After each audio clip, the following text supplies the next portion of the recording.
Hey, welcome to another episode of Enta Asks, where we hear epic stories from great people about the businesses that you want to work with. Click below and subscribe so you never miss an episode. Or if you want to be on our show and tell your epic story, our link to get on our show is in the description below. Hello and welcome to another episode of Enta Asks. I'm Adam Colazetti. And I'm Caitlin Bullock.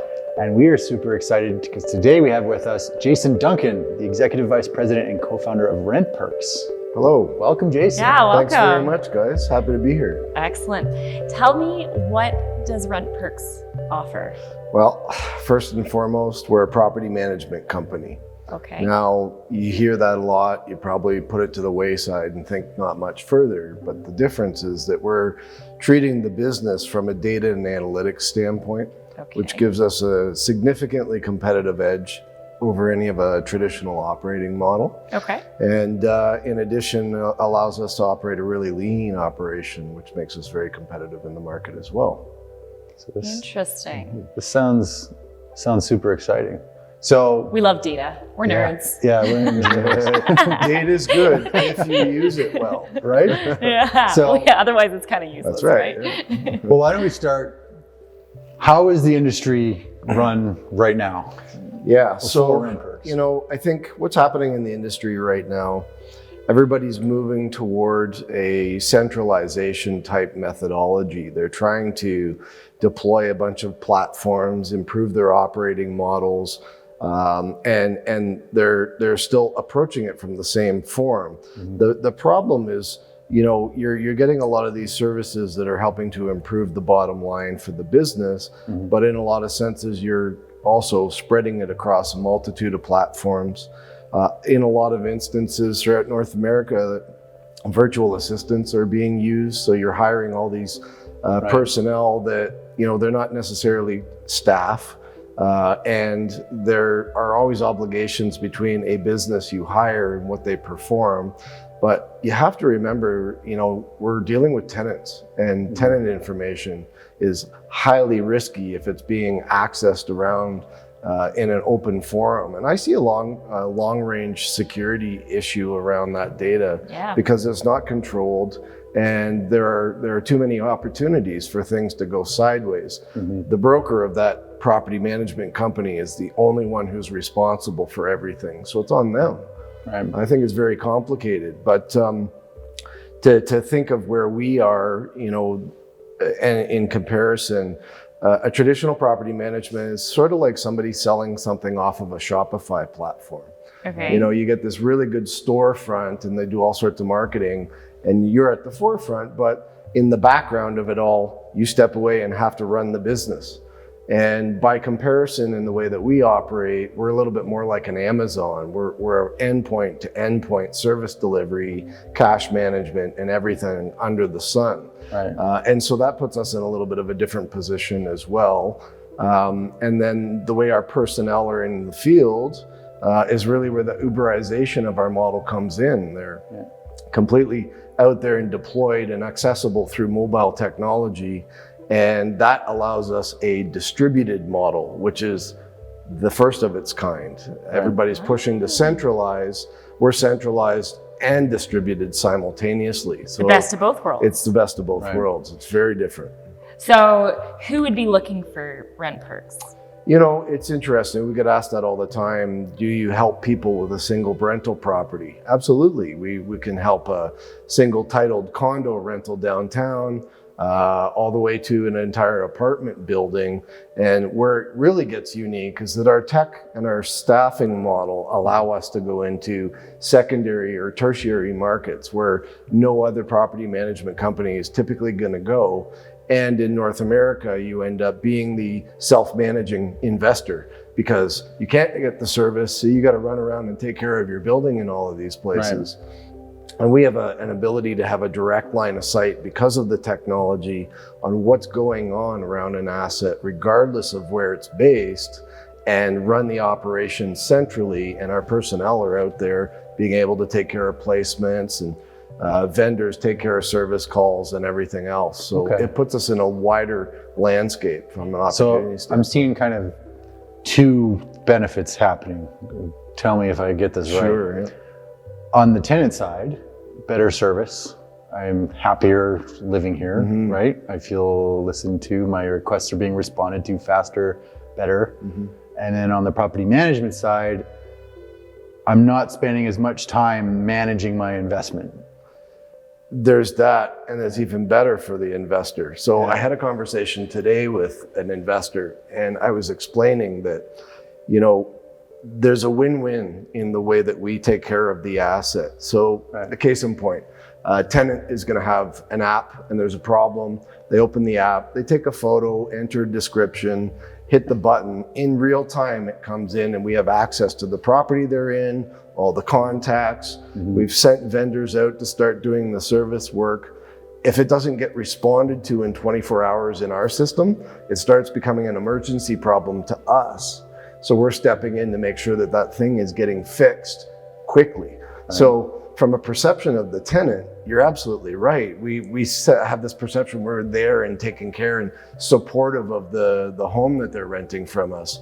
Simultaneously, the CapEx on the assets completely de-risked because we got out there and fixed the problem and you don't have stuff going sideways. Tell me about it, because I had to wait 3 or 4 days for somebody to come fix an issue. And it went from being a little issue to a full redo of a room because of the time lapse. From an investment standpoint, that can happen. like you're just going, this investment is draining from me now, right? This was supposed to be my nest egg. This was supposed to help. And now you're at a loss. You have insurance, but you've got all the time that goes in between, the stress, and everything that unfolds really quickly. And you told us something interesting when we were talking right before about how one of the biggest expenses is litigation between a tenant and the property manager. You know, if you think about it, so this is the single oldest industry in history. And, you know, we were thrown out there to collect tax for the kings, and now we collect tax for the kings of the country. And so there's a misconception. Tenants don't understand any of that, and they never will, and there's nothing we can really do about it. And so you go into this business model, and the traditional mindset is prepare for everything to go sideways, and everything's there to act, and we sort of expect it from tenants. So it's like rolling up your sleeves to get ready for a fight. So that's the way the industry sets out of the gate. And that changes the animosity of the relationship between both parties. That's why I require a security deposit up front. I don't trust you. I know you're about to screw me.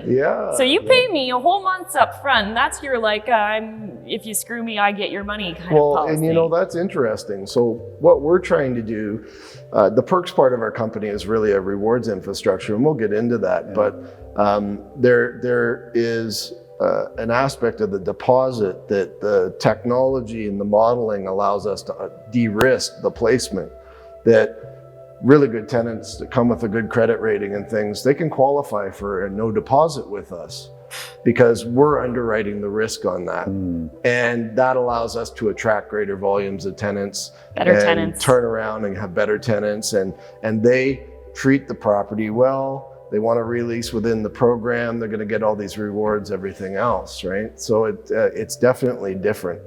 You're driving the right behaviors on both sides of a industry that had really big trust issues.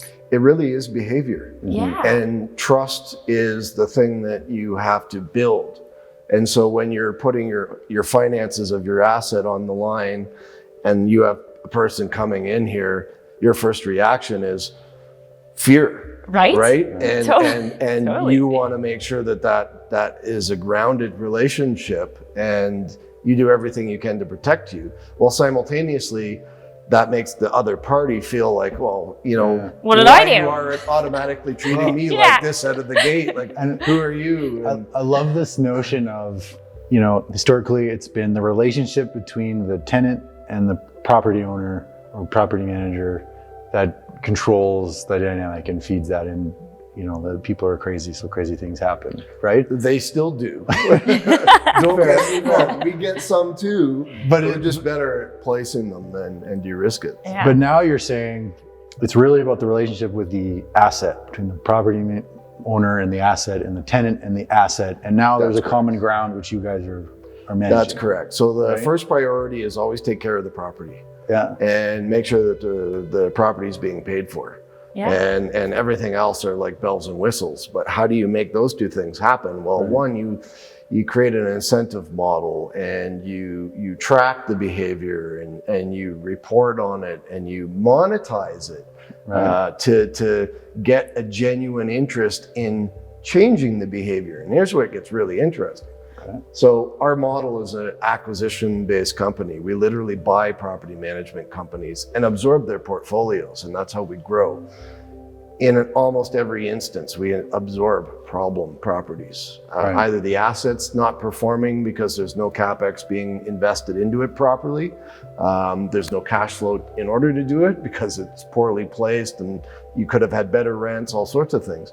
But the flip side is, you've got these tenants that are dealing with all these problems and things, and they start to change their behavior because of the relationship that's going on. Mm-hmm. And so we step in, and our first objective is not always to get them out because they're people. Sometimes it's just a people problem. And so we want to understand what's going on, and we look at the behaviors. And one of the things that we're really, really focused on is the diligence around communication. And we've proven taking over an asset that has historically delinquent payments and all sorts of problems, the fact that we are so integrated in real time and we're responding to things like that, and our personnel are showing up and doing all sorts of different things on a regular basis, it changes the expectation of that person. And we've actually seen improvements by days delinquent on payments from certain tenants. Hey, I want a story here. Tell me a story. Well, yeah. Come on, let's get into the dirt here. Where you really notice it is either when it's a whole portfolio and one person owns several properties. Okay. If it's a single owner and a single tenant, you can't really see it as well because the line of sight's different. But in a multifamily or a portfolio example, you start to see that. And so there were a couple instances. One of them, which we ran into all sorts of other problems, but in that note alone, we actually we improved the cash management of the asset within 7-8 months, while dealing with a whole bunch of emergency stuff that fell in our lap, and we can talk about that later. Mm-hmm. But the payment was really interesting because this was one of our first acquisitions. Okay. And we started seeing the literal days of delay on the payments started to come in and really improve, and we were actually accelerating the on-time payments for the portfolio, which was a single asset, but it's multiple units. Mm-hmm. And so when the investors looking at that, it was noted. Well, of course, because $1 in my bank account's making better It's hitting interest the than if account. it's my renters, Right? And then as we went through all the other things and sort of resurrected this very poor performing asset, it created a really good opportunity for that investors. Right, because I can't sell a poor investment. No. Right? Well, you But can, it's- but you're not going to make I'm not going to any make. money. Nobody You're wants gonna to be buy a really project. Yeah, no one right? wants to buy a project. Well, Everybody's- that's not true. There are a lot of people out there that are doing that right now. Okay. But the person selling them is not making an Right. advantage Yeah. position decision. Right? This is, I think, perfect segue into the next episode, because we're going to get into how you solve these problems and the service you provide and how you interact with these people. So I think that's going to be pretty exciting. Yeah, absolutely. I just a little bit more about the tech, though. The real-time line of sight is really interesting. So, case in point, you get a maintenance request, it comes through. We see everything. We've got all the contacts. We're tracking the maintenance, but simultaneously, our representatives, let's assume there's a delinquency or something, and Steve typically takes care of that building. Steve's on the other end of town. Cindy happens to be driving by, and we can ping her device to go post a notice on the door and knock and see what the tenant's doing and find out where the rent is. Right. So going back to the distributed aspect of what we're doing in our model allows us this really interesting line of sight efficiency that is deployed from the tech. It's the tech that's actually operating our services. And we basically float around and take service calls from the tech for what we're supposed to do in our jobs. And that's what makes it really interesting. Which I don't know anything about this, so correct me if I'm wrong. Like if I'm a tech guy responding to a call, I'm probably like, the more I do, the better I get paid. Like if I could answer so many tickets, does it work like that? So now you're saying, okay. We actually do track our vendors. And so this is what's really interesting. I had a call about that this morning as well. So with vendors, we track 3 things. Speed to the property. I want to know how fast these guys show up, when they pick up the phone. Are they fast operators? Secondly, how good is the quality of work? And we actually track invoicing in our system. So if there's repetitious invoicing that's going through, it's flagging it and notifying us that we need to look into, was that job done in less than 90 days and there should be warranty on the last service call, right. or are they just in there and they're just billing and they're not actually fixing the problem, creating all of this work order management. Right. And then the third one is the price. Right. I am less interested in the price because they're pretty much all within a bandwidth of marketability. Yeah. But the first 2 are a priority.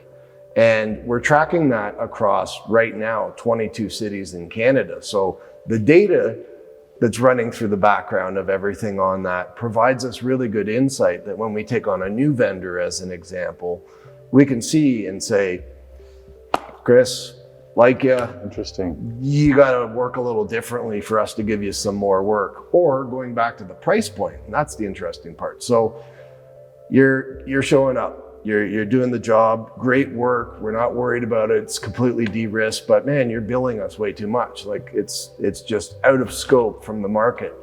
We want to give you more work. You haven't been getting it all. How about we work on a different billable hour, and now we're going to start sending more work out, and we've controlled the relationship a little bit. But the other thing about our vendors is we don't have single vendors anywhere. We don't have personnel doing the work. We spread it out because what we need is somebody to get there and fix it right now. Yeah. So that you don't end up what happened with your condo. Right.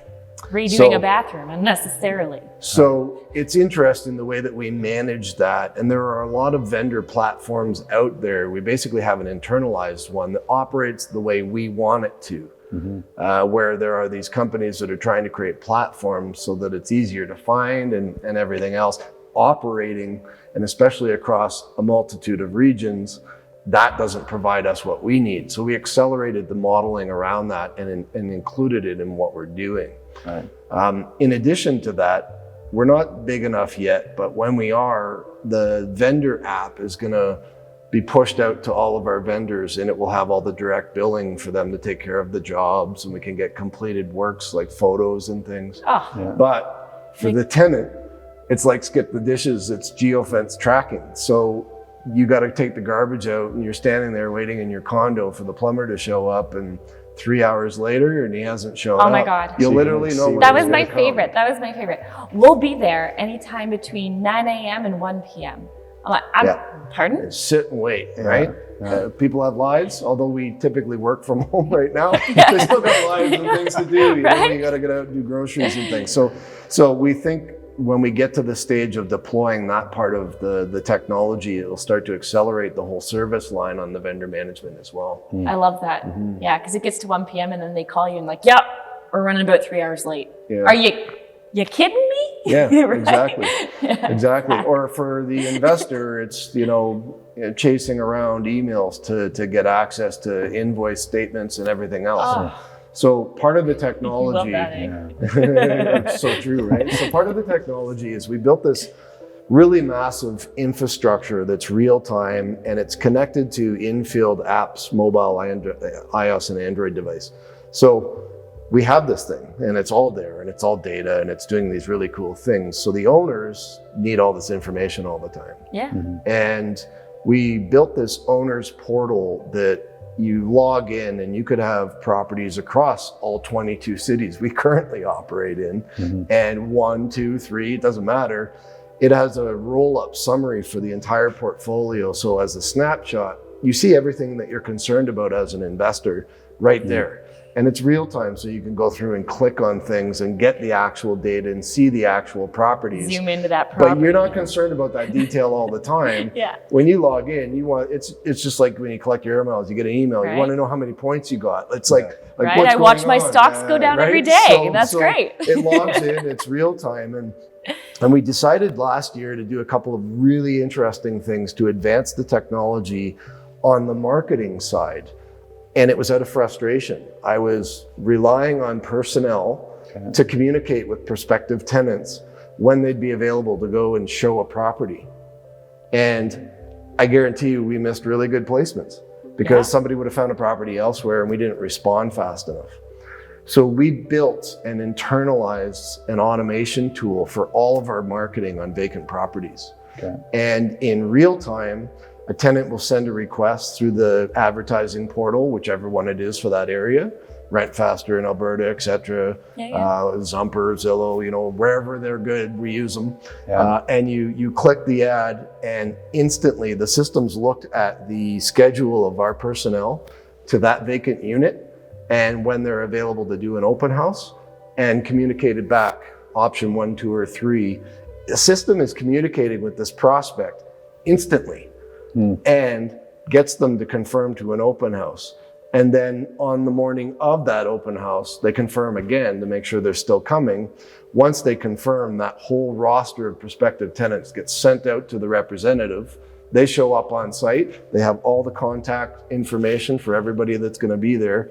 And we have a little bit of an audience to listen about how good we are as a company and why you want to sign up and lease a property from us. Right. So our reps are articulate. They're dressed well. They're focused on customer service, which doesn't exist in the industry anymore. And so we've shifted all the operational load off of our personnel and centralized it. And our personnel in field are really focused around engagement.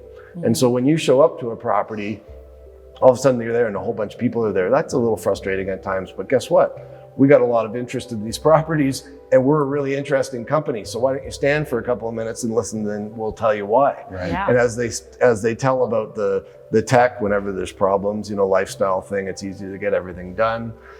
Then we have the commercial banking integration, so you can pay any way you want. We have options to pay by credit card if you want. We double the charge points. 1.5%, Oh, well. but it's half of what anyone in the industry charges as a processing fee because of our unique relationship with our banking partners. Well, and a lot of credit cards give over 2% rewards back, so you're you're plus. still up. And actually, by comparison, it's really interesting. Just that calculation, if you apply it to the math of rent by comparison to the entire loyalty and credit card industry, it needs to be multiplied by 4 to be equal to rent. So while you got a quarter of the spend, you're actually making the significant balance of rewards, right? Right. Like rent, average household rents, you multiply gas, groceries, and travel, which are credit card industry favorites, all 3 of them, national average household expense by 3.6 to equal national average rents. So on your point, it's quite interesting the way that works. And so it's a token gesture to pay us the 1.5%. And you get to stack up rewards on something that you're just putting a line item of an expense on now anyway. Yep. And all you're doing is shifting it over. You're paying the bill every month because you're paying rent every month.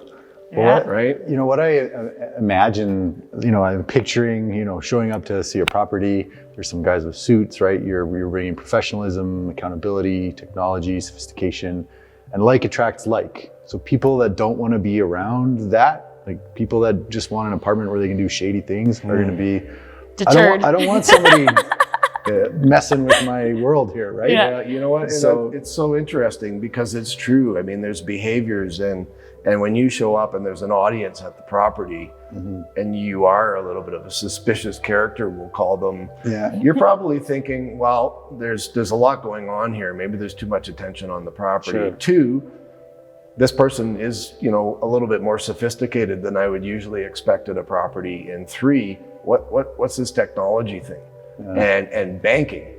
Can I pay by cash? Yeah, can I just slip the cash under the door? No, you right? can't. You can go into a bank and deposit it to a teller into our account if you absolutely have to, but the bank's verifying my cash for me so that I don't have to worry about my investors. Right. But you know, to go into the whole like digital payments, debit, e-transfer and all that, I mean, it's, you know, it does de-risk a lot of that activity in the attraction to the properties that we manage as well. Yeah.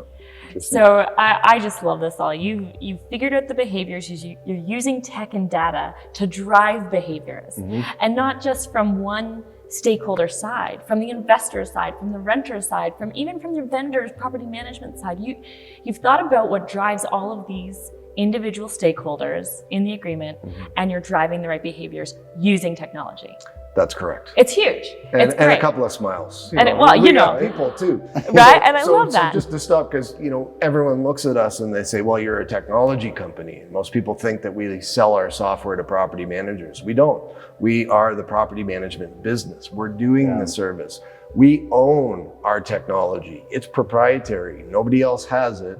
And we're working on it on a daily basis. Our dev team has got projects 3 years out in scope to add other things that are. This is your proprietary tech stack. This is it. There's only one place you're getting it. It's RentPERKS. That's it. That's it. Yeah, RentPERKS.com. That's okay. So that's exactly it. How do we get a hold of you when we want this? RentPERKS.com? Yeah, it's really simple. You know, you sign up at RentPERKS.com and there's an online portal for the owners to go in, and if there's any challenges, there's literally like a real-time button to get support, because we're a tech company. So we have a support team, and we'll take care of onboarding.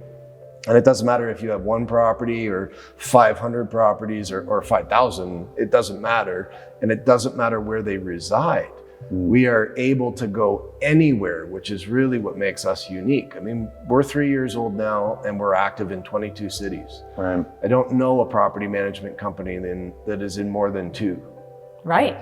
It's not just the personnel and things. So as an investor, you're dealing with multiple property management companies if you're having to have your investments spread all over the place. So from an investor standpoint, I literally I want to clarify this. I literally just go to rentperks.com. And I sign up right away. And you sign up, straightforward and easy. That's it. And we're typically live and operating on the property in 24 to 48 hours. And no brainer. Wow. 24 to 48 hours, you're solving my problems. We're taking over. Yep. All right. I don't even move that fast. I feel like I don't know anything that moves that fast. That's amazing. I just love it. So what are we talking about next time? I guess the services, you know, so we talk a little bit of the tech. We've touched in on a little bit of the services, but we'll delve into it a little bit further and really understand the operating model and how it delivers in each of those lines, both the tenant and the landlord, et cetera. Okay. So, amazing. I'm super intrigued. Let's find out. Thanks, everyone. All right. Thank you so much. Oh, can I get a mic drop? That was so epic. Join us next time on Enta Asks.